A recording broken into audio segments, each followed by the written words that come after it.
You kind of have to take a time and remember why we are here, why we are standing here as a church in the first place. It's because Jesus conquered the grave. Amen? Amen. Tell the person next to you, Jesus is alive. Jesus is alive. Now go to the person behind you or in front of you and tell them Jesus is alive. Jesus is alive. But before we can celebrate the fact that we say, yes, Jesus is alive, we first have to say, Jesus was dead. We read this in 1 Corinthians 15 verses 3 through to 4. It says this, "For I delivered to you as of first importance what I also received, that Christ died for our sins in accordance with the Scriptures, and he was buried, that he was raised on the third day in accordance with the Scriptures." So here we see two things. The Scripture tells us that the Messiah needed to come, the Son of Man needed to come, and he first had to die. That was all based on what the Bible teaches us, what the Old Testament taught these people, the Jews in that time. But then we also see, according to the Scriptures, the Son of Man needed to be raised up. But first, he had to die. Jesus was dead. There's no if, buts, and maybes about it. If you take history seriously, you have to acknowledge the death of Jesus. Jesus was very dead. Jesus died completely. And the Roman soldiers didn't make an oopsie. They didn't make a mistake. They made sure before they took him down from that cross, he was dead, dead, dead. Jesus was dead. But now he is alive. And that is the miracle.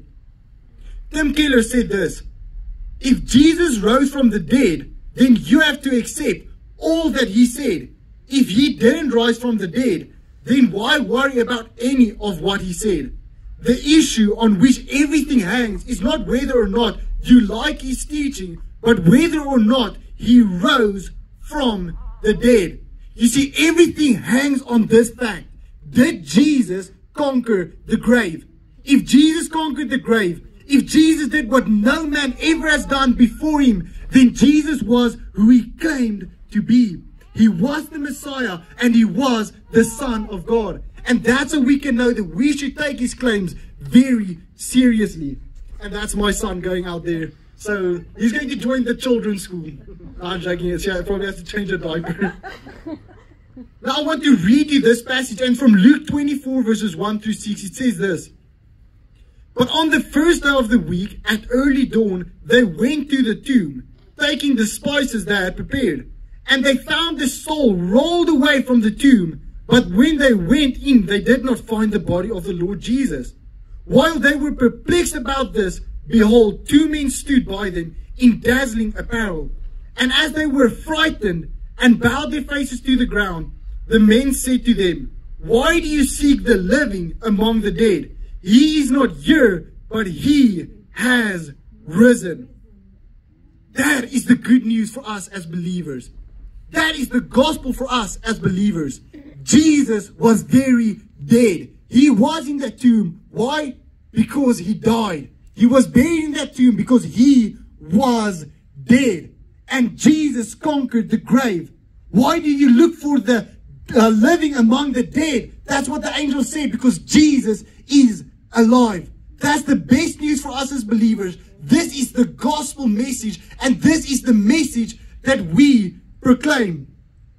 1 Corinthians 15 verses 12 through 23 says it this way. "Now, if Christ is proclaimed as raised from the dead, how come some of you say that there is no resurrection of the dead? But if there is no resurrection of the dead, then not even Christ has been raised. And if Christ has not been raised, then our preaching is in vain, and your faith is in vain. We are even found to be misrepresenting God, because we testified about God that he raised Christ, whom he did not raise, if it is true that the dead are not raised. For if the dead are not raised, not even Christ has been raised.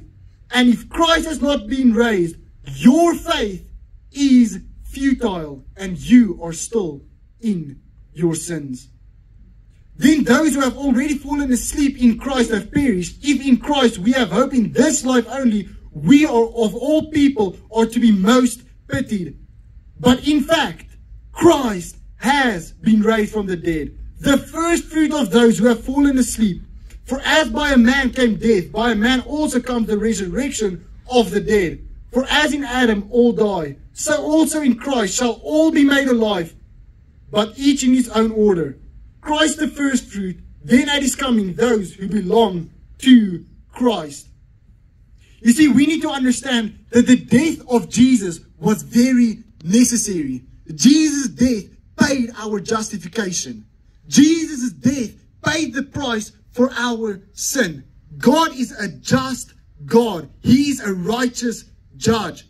And if someone came here and you know they're a murderer and they stand before the judge and the judge just let them off the hook, you'll be like, that is a messed up judge because the family deserves justice. Just like that, the Bible tells us that all of us have messed up. We are all sinners in need of a Savior. We are all going to stand before Almighty God and have to give an accounting of every word that we have spoken and everything that we did. And we are guilty. But on the cross, Jesus paid our price. But then why was the resurrection needed? The resurrection was the receipt saying Jesus was who he claimed to be. He did what he claimed to do. You see, there was this barrier for us as humans. When humans sinned, death entered the world. That was God's punishment for humans. So there is this barrier between us, between death and life. When we are born dead on arrival. We are born dead spiritually and we have a death date physically. But what Jesus did is he broke apart that barrier. Physically, we will not die. We will live everlasting life. The moment we put our faith in Jesus Christ, we are also already raised up. Spiritually, we are alive. So Jesus took away the sting of death, not just spiritually, but also physically. When you go to die, it's not death. It's not you dying. It's a change of location. You being in the everlasting presence of Jesus. You see, we need to understand that we are all in Adam, as this passage says. We are all part of human beings. We are humans. We are part of that same curse where God said as humans, because we messed up, we deserve the punishment of death. We are all born in sin. But only those in Jesus, only those that are in Christ are those that are going to be made alive. Now I want to share with you something so important, and it's something that is so crucial for us to understand as the body of Christ, as believers. And that is that Jesus is the first fruit, as this passage tells us. He is the one leading us out into glory. And us as the bride, we are the ones that follow him. The first time Jesus came to this world, he came for everyone. He died for everyone. But the next time that Jesus comes, it will only be for his bride, for those that are in Christ. If you're not in Christ, you need to make that decision to be ready for when Jesus returns, or when you close your eyes for one final time. It is because of the resurrection that the church was birthed. I don't know if you know the story, but Jesus asked his apostles, who do the people say I am? And what did they say? They said, you're a prophet. You're like, people say you're like Moses. You're like Elijah. You're like Jeremiah. That's what the people say. But then Jesus asked them a very important question, and it's something that we need to answer for ourselves. It is a question that we need to answer in our own hearts and put our faith in. And we need to say, just like the apostles said, Peter was the one who spoke up and said, Jesus, you are the Messiah.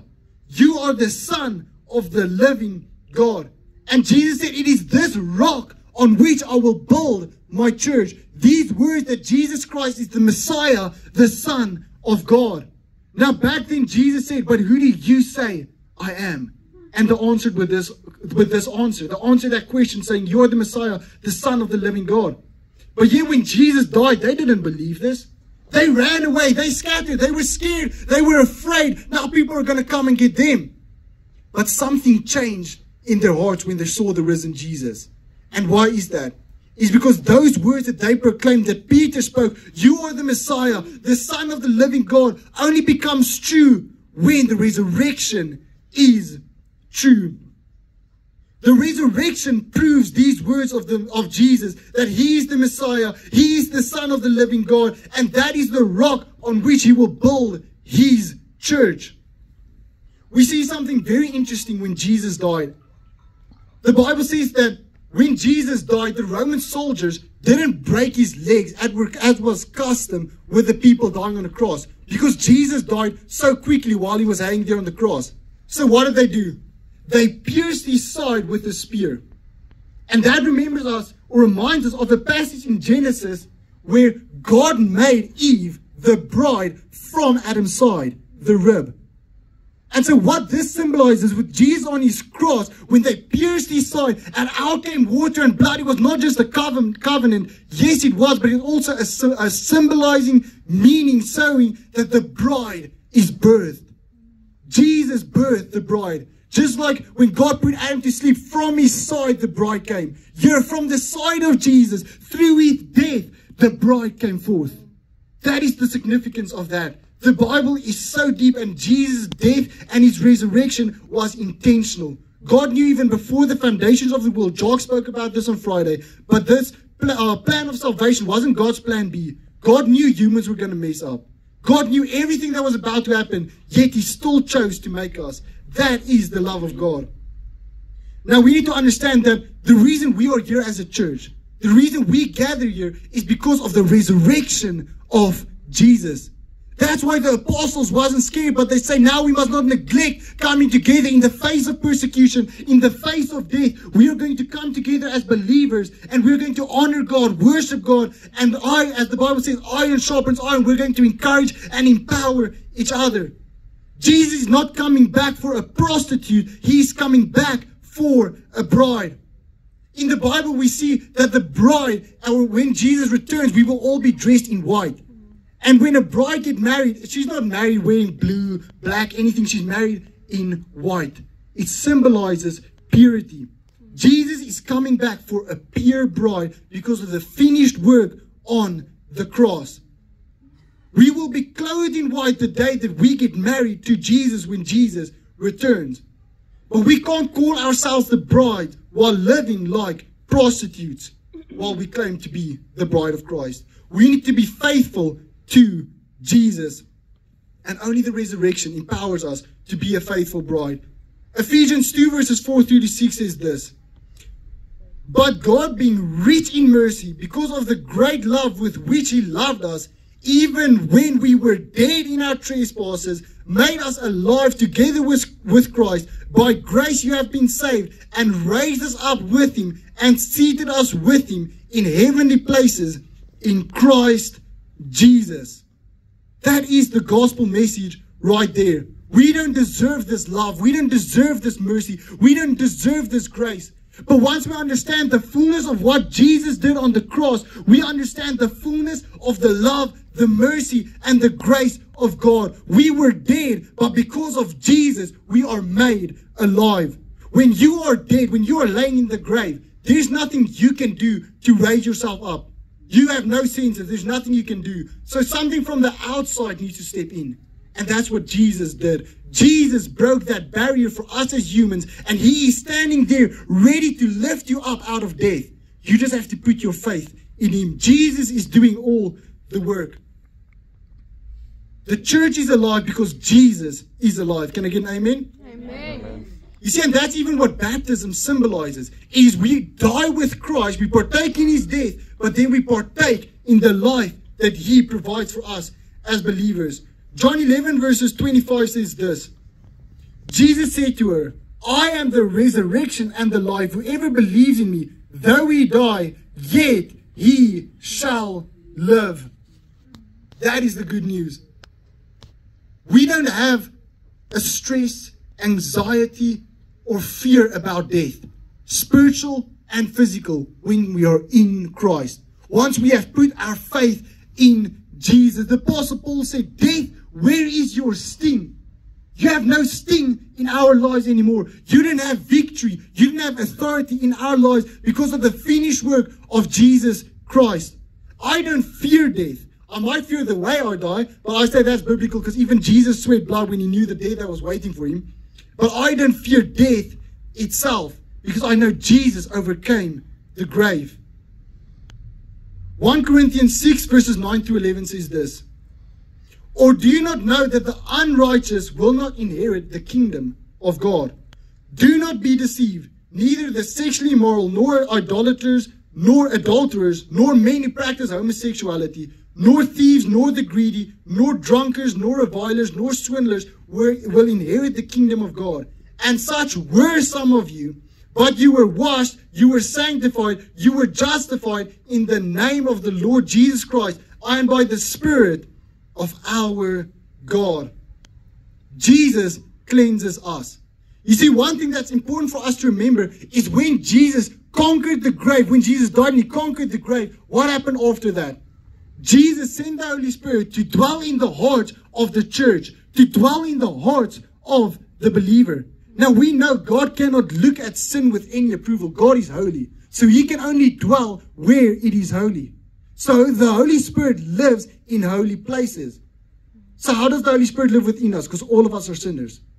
Because of the finished work of Jesus. Once we put our faith in him, we are baptized not just with water outwardly, but we are first baptized with the Spirit of God. The Spirit of God renewing us and changing us and making us new. When Jesus went to Jerusalem, and everyone knows this passage in the Bible, we see that Jesus saw the people, they were selling things at the temple, and he started flipping the tables, and he started shouting at them that they were defiling the temple of God. That they took what was holy and made the holy unholy. But Jesus had a righteous anger, because he understood that worship was for everyone. Because what happened back then? The people would come all the way from all across Israel to Jerusalem to offer their sacrifices to God. And what those people did was they would sell the sacrifices and they would push up the price, because they knew these people were desperate to give an offering to God. Because a lot of people came from very far, so they didn't bring their sheep or their doves or whatever they were planning on sacrificing. They would buy it there. So they would push up the prices, and Jesus was like, no, sacrificing is for everyone. That's why God even made exemptions for people based on their wealth status, because everyone should be able to sacrifice to God. But that same Jesus that we see in the New Testament, where he flipped the tables and he was radical and he was drastic, is what Jesus wants to do in your life. No matter the dirt, whatever has gone on in your past, whatever is lingering in your heart, the addictions, the strongholds, Jesus can come and he can flip over the tables. He can be radical and he can make the temple of your heart the temple of God. The Bible says that the same power that raised Jesus from the dead is now the same power that lives inside of us. That is only possible because of the resurrection of Jesus. Luke 24 verses 6 through to 7 says this, and we continue in verse 6. Remember how he told you while he was still in Galilee, that the Son of Man must be delivered into the hands of sinful men and be crucified, and on the third day rise. Jesus told the people that this was going to happen. And not just that, as I read earlier, everything is in accordance with Scripture. So I want to read you these few verses. The first is from 1 Corinthians 15 verses 3 to 4. It says, For I delivered to you as of first importance what I also received, that Christ died for our sins in accordance with Scriptures, that he was buried, that he was raised on the third day in accordance with Scriptures. Nothing Jesus did went outside of Scripture. So Matthew 16 verses 21 says, Jesus began to show his disciples that he must go to Jerusalem and suffer many things and be killed, and on the third day be raised. Mark 8 verses 31 says, And he began to teach them that the Son of Man must suffer many things and be rejected by the elders and the chief priests and the scribes and be killed, and after 3 days rise again. Now this was all before Jesus was killed and resurrected. This is what the apostles wrote down about Jesus, or in the case of Mark, he was a follower of Jesus who wrote down what the other people told him, the real eyewitnesses. And then we read this in Luke 9 verses 22. The Son of Man must suffer many things and be rejected by the elders and chief priests and scribes and be killed, and on the third day be raised. And now a lot of people can say, who are skeptical of the Bible, no, but the apostles and the followers of Jesus, they just wrote this after he was resurrected. So that's not really that miraculous. Well, let's go to the Old Testament. In Psalm 16 verses 10, we read this. You will not abandon my soul to Sheol, or let your Holy One see corruption. Now in the Hebrew, the word there, corruption, also means decay. We know that there is only one that is holy, and that is God. The Bible makes it very clear in the Old and the New Testament. And so what happened with Jesus? His body never decayed. Why? Because he was raised again from the grave.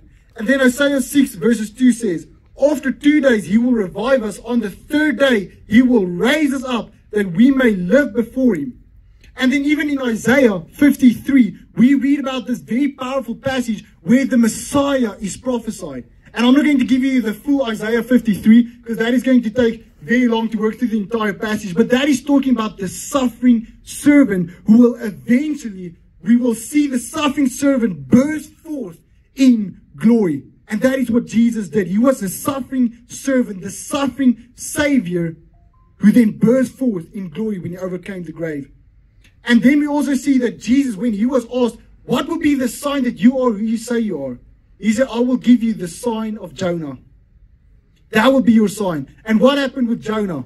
Jonah was thrown overboard and he was in the belly of the fish. And God said he prepared this fish for Jonah. He was there for 3 days. The same amount of days Jesus was in the grave. And the Hebrew word even says in Sheol, which means in the midst or the darkness. So he was there in the darkness where they understood to be even, in some cases, hell.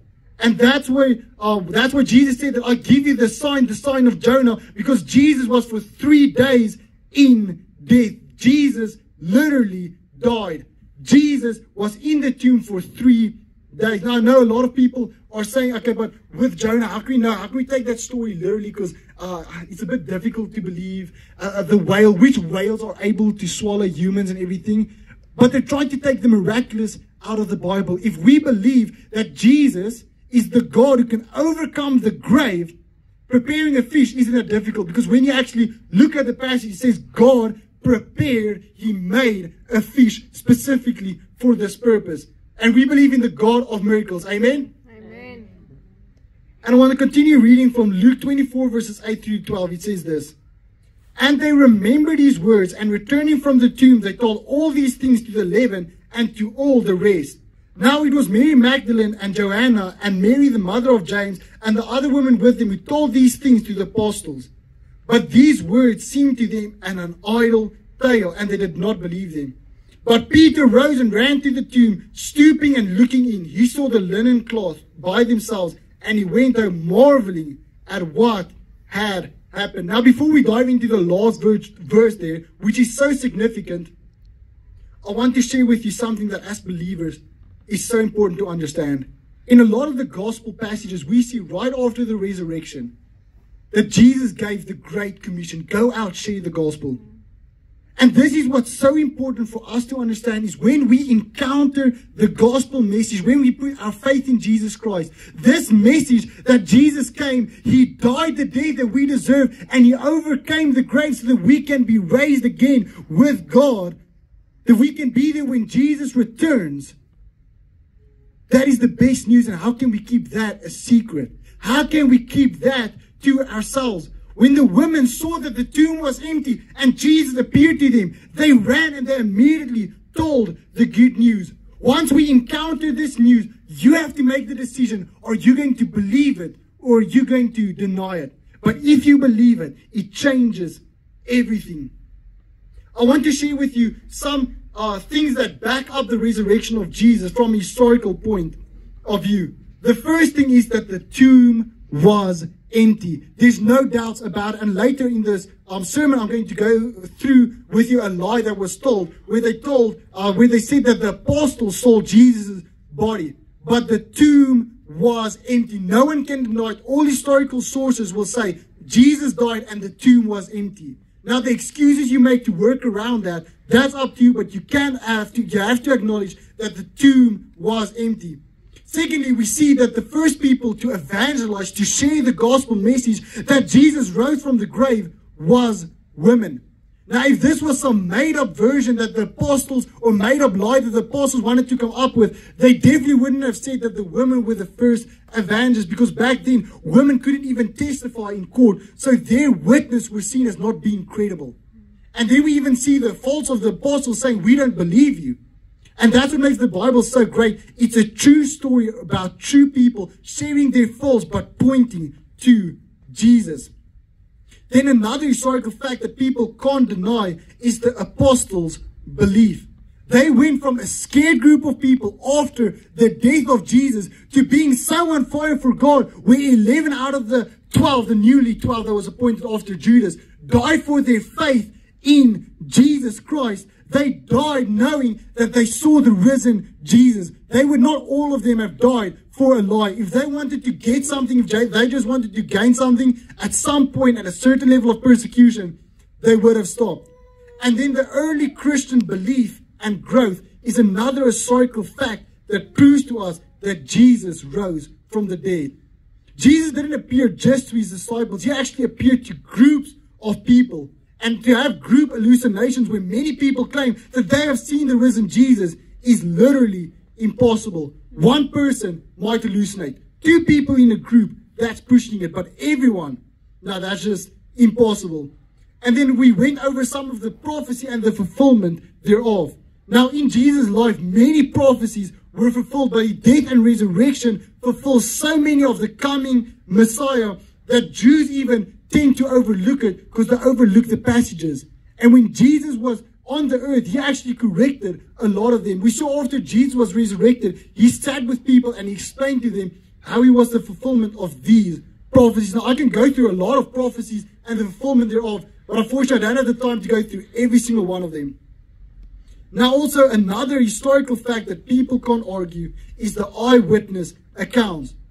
The New Testament accounts of Jesus appearing to various people, including even a group of 500. And this provides even further evidence that the resurrection of Jesus is real. And it was a reality to early believers. And it was on the risen Jesus that the foundations of the church was established. From them going out to them coming in as believers. From them being scattered and afraid to them coming in as the body of Christ. And then from coming in, going out and sharing this great message.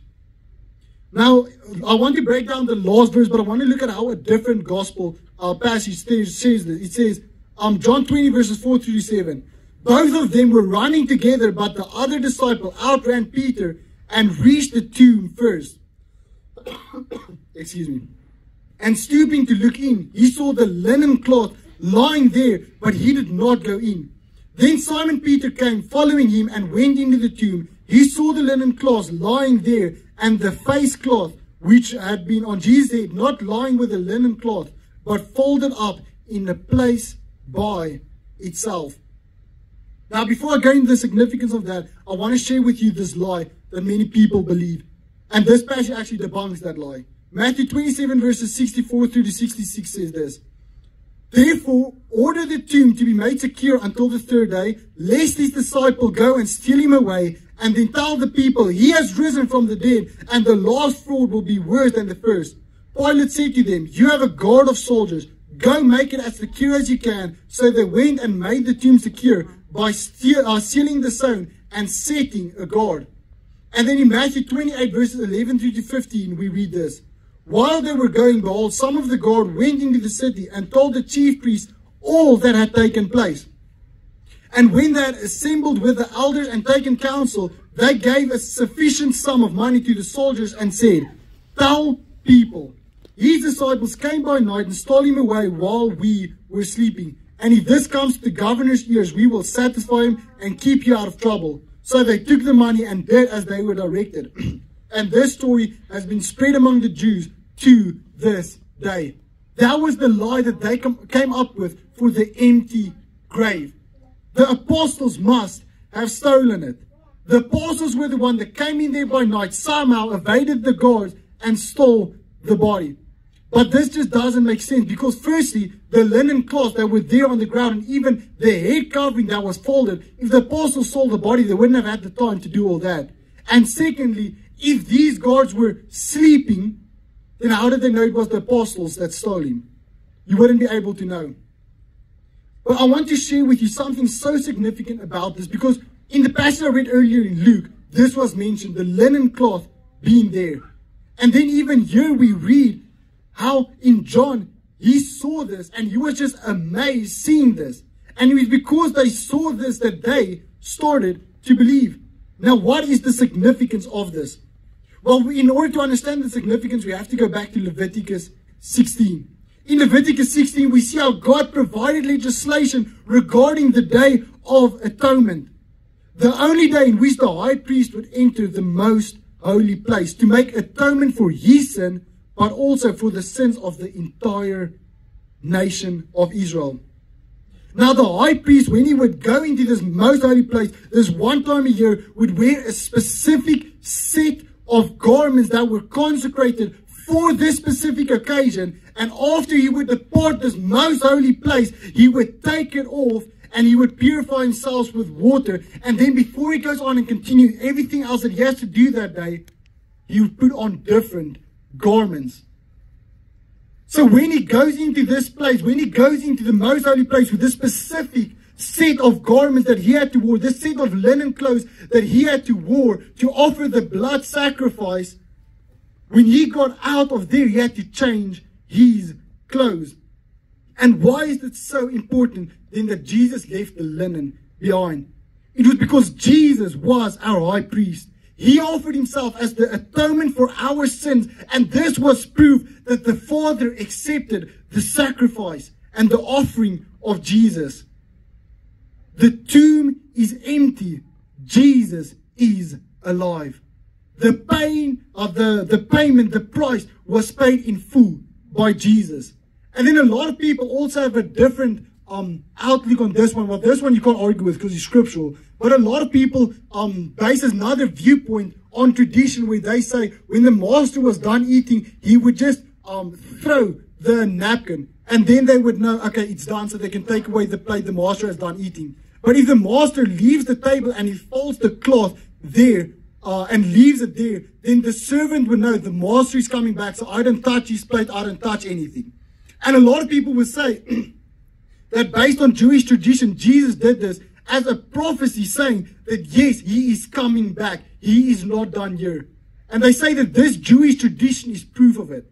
But I just want to let you know that this theory exists. And some people might disagree with you. Others will say, no, it was a Jewish tradition back then. But I'm kind of skeptical, because back then the servants didn't really use utensils and stuff when they would eat bread. And even for wiping their hands, they would use even the type of food for that as well. So the servants weren't really familiar with this custom, but maybe the rich people were. But either way, whether you believe in this or not, the empty tomb is a promise of Jesus saying that he is coming back for the church. When Jesus died and was resurrected, the church was birthed, and Jesus is coming back for his church. Jesus is coming back for us as believers. Jesus is here with us right now. Jesus paid the price in full. We are a pure bride before Jesus, and Jesus is coming back to save us. The first time Jesus came, he came for the entire world. The Bible says, for God so loved the world that he gave his only begotten Son, so that whosoever believes in him will not perish, but have everlasting life. The second time Jesus comes, he won't come as a baby. He will come as the King of Kings and the Lord of Lords, and he will come for his bride, for his church. That's who Jesus is coming for. And the Bible also says that it is appointed for man to once live, once die, and after that, judgment. You and I have an appointment with death. None of us know when that appointment is, but we cannot evade it. We cannot escape it. We have an appointment with death. But here's the good news. Jesus died, and he did not stay in that grave. He overcame the grave. He gave us life. So we can say the same words that Paul said, which he quoted from Psalms. Death, where is your sting? Death, where is your victory? So today, if you make that decision to put your faith and your trust in Jesus Christ, in his finished work, you can be saved, and death will have no power over you and your life. If you're here today and you made that decision to say, Jesus, I put my faith in your finished work, I want to invite you to come forward so that we can pray for you. Is there anyone here who made that decision? If everyone here is saved, I'm very happy, so I won't take it bad. But if anyone here wants to make that decision to give their life to Jesus, I want to invite you to come forward so that we can pray for you. No one. That is great. So we just want you to know that as a church,